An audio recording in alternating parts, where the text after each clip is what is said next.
So recently, there was a 9/11 podcast hosted by Gene Laratonga and Sandra Gelmy called the 9/11 War Room, in which anybody can enter a Zoom meeting and talk about the issues pertaining to the September 11, 2001 terrorist attacks.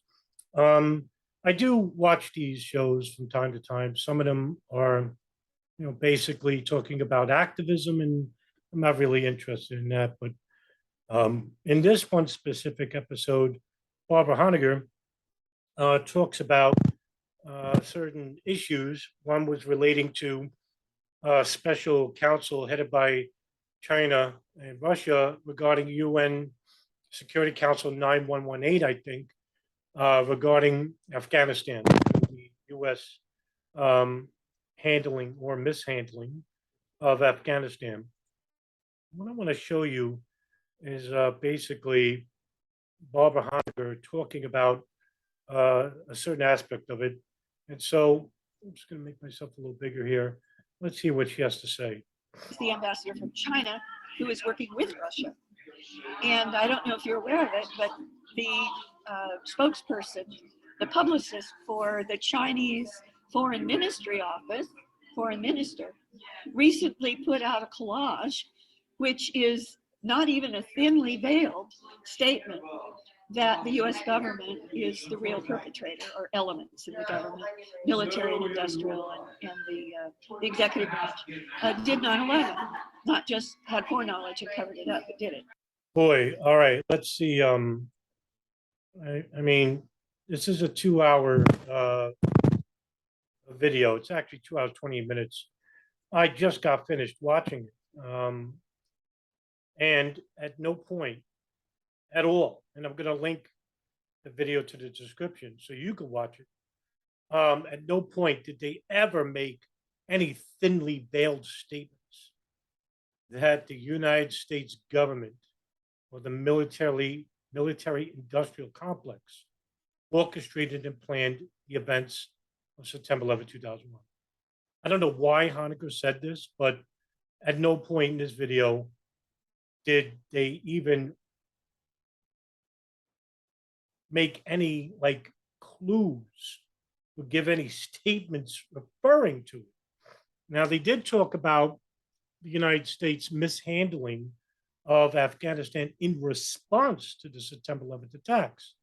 And you had three people who are geopolitical experts in regarding the Afghanistan war who spoke on behalf of their organizations. And they were given anywhere between approximately 15 to 23 minutes to speak. And then you had dignitaries from China, Russia, United Arab Emirates, all speaking regarding their thoughts about the current and past crisis of Afghanistan. None of them even brought up the issue of the September 11, 2001 terrorist attacks. So I have zero idea where Honegger got the statement from, but then again, she makes a lot of statements that aren't very accurate. And also, she said something in regards to JASTA. Now, for those who don't know, JASTA is the short term for Justice Against Sponsors of Terrorism Act. But I'm going to play the video regarding Barbara Honegger and what she said. Now, this is really revealing because, man, I got a lot to say regarding what she says here. Take a listen.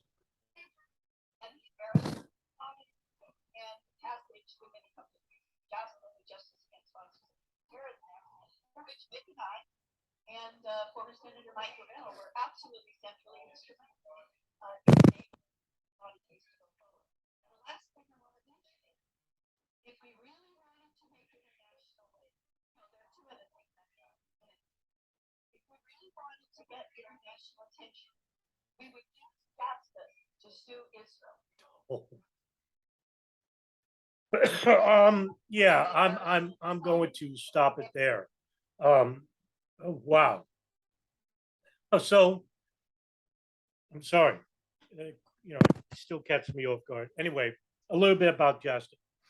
Um, the Justice Against Sponsors of Terrorism Act is a law that was enacted by the United States Congress, which narrows the scope of the legal doctrine of foreign sovereign immunity, in which it amends the Foreign Sovereign Immunities Act and the Anti-Terrorism Effective Death Penalty Act in regards to civil claims against a foreign state for injuries, death, or damages from an act of international terrorism.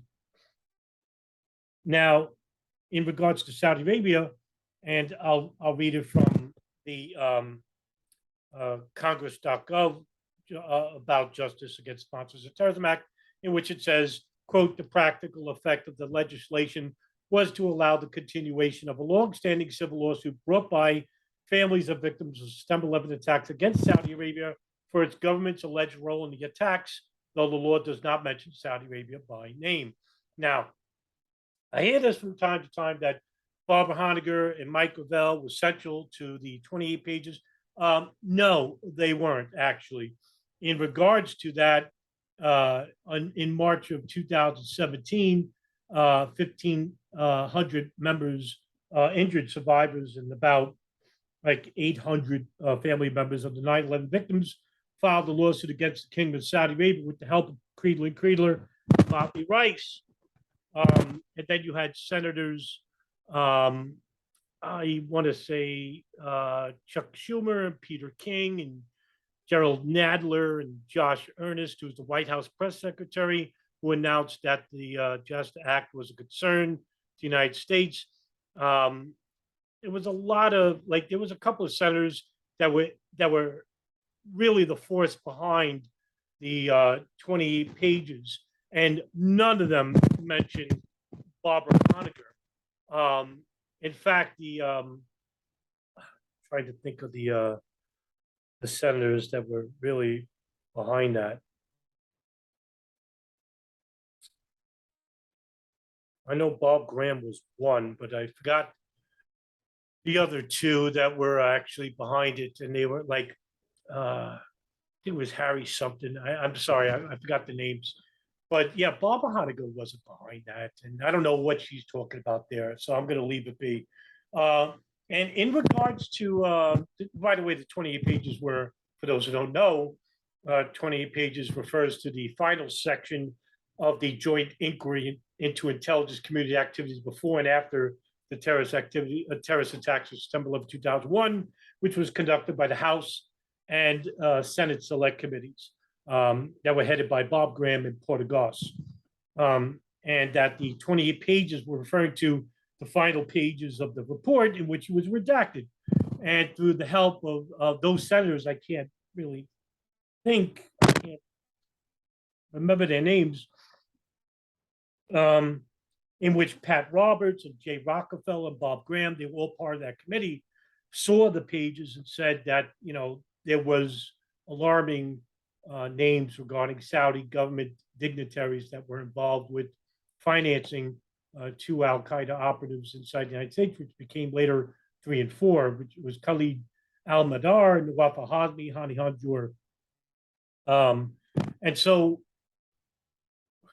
the JASTA Act regarding suing Israel, and wow, now they're having a hard time getting a lot of information from the government. They just released more files regarding FBI's Operation Encore, which was a follow-up to the Pent Bomb investigation regarding Saudi financing of Khalid al-Madar and Nawaf al-Hazmi. Now, Barbara Honegger wants to push the issue about Israel. Now, Israel, of course, taboo subject. Everybody knows can't blame Israel for 9/11. Do this and that. Do all that stuff, right?